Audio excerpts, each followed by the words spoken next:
The little guardian, the early morning sun, peeked through the misty lanes of the city, casting golden hues over the pavement. Ramu, the security guard at Tree apartment complex, took a deep breath and wrapped his brown shawl tighter around himself. He was a man in his late 50s, with a weathered face, a thick mustache, and eyes that had seen the roughness of life but still sparkled with kindness. His day started like any other, checking the gate, signing the entry logs, and greeting the few early risers who jogged past him. As he settled into his small booth with a cup of steaming tea from the local chaiwala, a faint whimper interrupted the calm.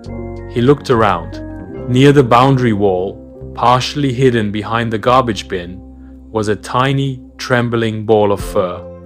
"Aye, who's there?" he called, standing up. No response, just another soft whine. Cautiously, Ramu approached. There, huddled and shivering, was a small puppy, no older than a few weeks. Its fur was matted, eyes watery, and ribs visible through the skin, clearly abandoned. Ramu's heart clenched. "Are, you poor thing," he whispered, squatting. "Where's your amma?" The pup looked up at him with trusting, glassy eyes, tail wagging weakly. Ramu reached into his pocket and tore a piece of his roti from breakfast. The pup devoured it, licking Ramu's fingers afterward. From that moment, something changed. Ramu named the puppy Chotu. At first, he kept Chotu near the booth, making a bed of old newspapers and a tattered shawl he no longer used. He bought a small bowl and placed water in it. He began sharing bits of his lunch, leftover rice, biscuits, and whatever he could spare. Chotu grew stronger. His tail wagged with more enthusiasm, and soon he was bounding around the apartment's entrance, chasing his own shadow and greeting residents with a series of enthusiastic yelps. Some residents complained, "Ramu bhai, it's not good to keep a street dog near the gate. What if it bites someone? Get rid of it na." Ramu would nod silently, but he never sent Chotu away. Quietly, he began waking up earlier, cleaning Chotu's corner, bathing him with warm water on weekends, and making sure he caused no trouble. The children, however, loved him. "Chotu," they'd cry as they returned from school, feeding him cookies and throwing old tennis balls for him to fetch. Chotu became something of a mascot, but his heart remained with Ramu. He followed the old man everywhere. When Ramu made rounds at night, Chotu trotted beside him, ears alert and tail high. They became inseparable. One evening, the skies turned dark. Heavy monsoon clouds gathered, and the air smelt of wet earth. The residents hurried inside, closing their windows in preparation for the storm. Ramu stayed by the gate, umbrella in one hand, logbook in another. Chotu whimpered, "Are baba, it's just some rain. Nothing to worry," Ramu assured. But the rain didn't stop. It poured through the night, and lightning lit up the sky. Ramu made sure to shelter Chotu in the booth, wrapping him in a dry cloth. But water began leaking through the roof. The booth was too small for both of them, and Ramu chose to sit outside. By morning, Ramu had a fever, but he didn't complain. The residents noticed his pale face, his shaking hands. A kind lady from the second floor gave him some tablets and hot soup. Chotu stayed by Ramu's side, licking his face, whimpering in concern. By the next day, Ramu was better, weak but smiling. "You took good care of me, Chotu. You're not just a puppy, you're my little guard." Life returned to normal after the storm.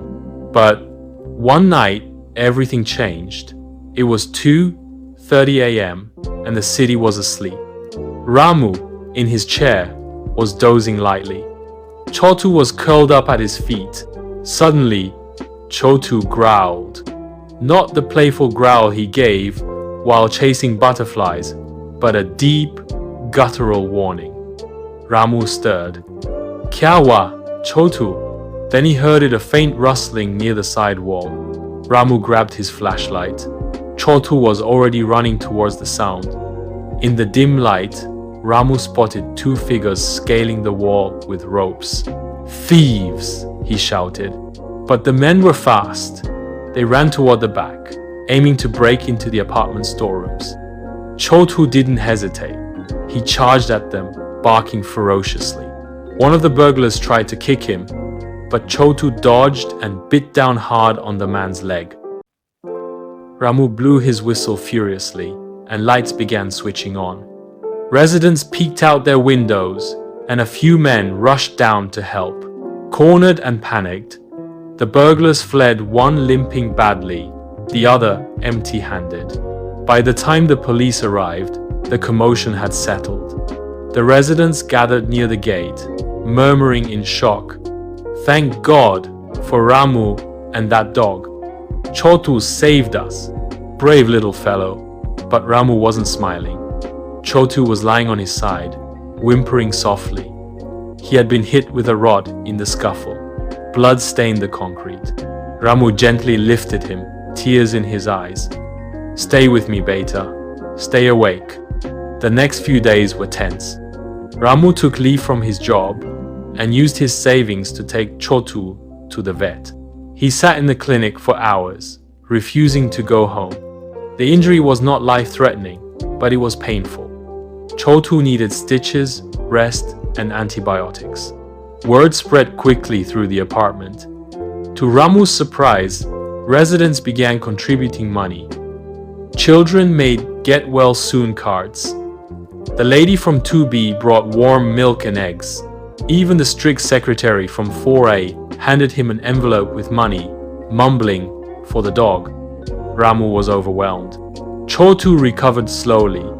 With a bandage around his belly and medicine in his system, he limped but wagged his tail again. When they returned to the apartment, the residents clapped.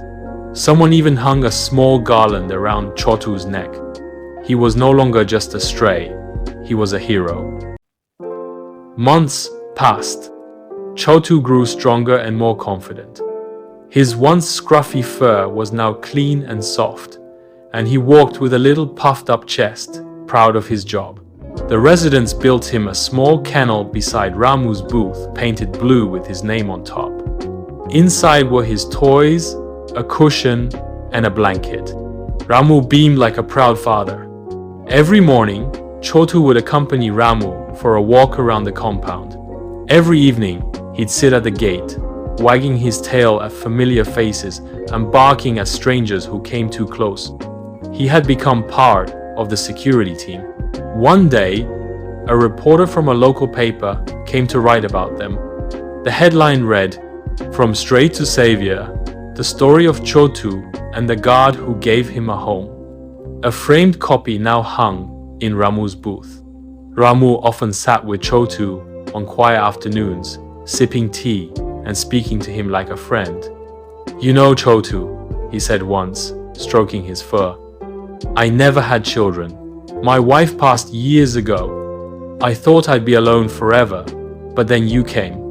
Chotu responded with a soft bark and licked Ramu's hand. The old man chuckled. "You understand, don't you? They needed no words. Their bond was forged not just by food and care, but by shared silences, stormy nights, and moments of danger. To the world, Ramu was just a guard, and Chotu just a dog, but to each other, they were everything. To the world, Ramu was just a guard, and Chotu just a dog, but to each other, they were everything. Years later, when Ramu retired, the residents offered him a small cottage near the edge of the city, a retirement gift funded by the community. He moved there with Chotu, who was older now, slower, but still watchful. On the day they left, the children cried, the secretary saluted, and someone tied a ribbon around Chotu's neck. Ramu looked back one last time at the gate where it had all begun. He smiled. Some bonds are written in words, others in silent loyalty, shared meals, and wagging tails. And so, in a quiet village by the hills, a retired guard and an old dog lived out their days, peaceful, content, and inseparable.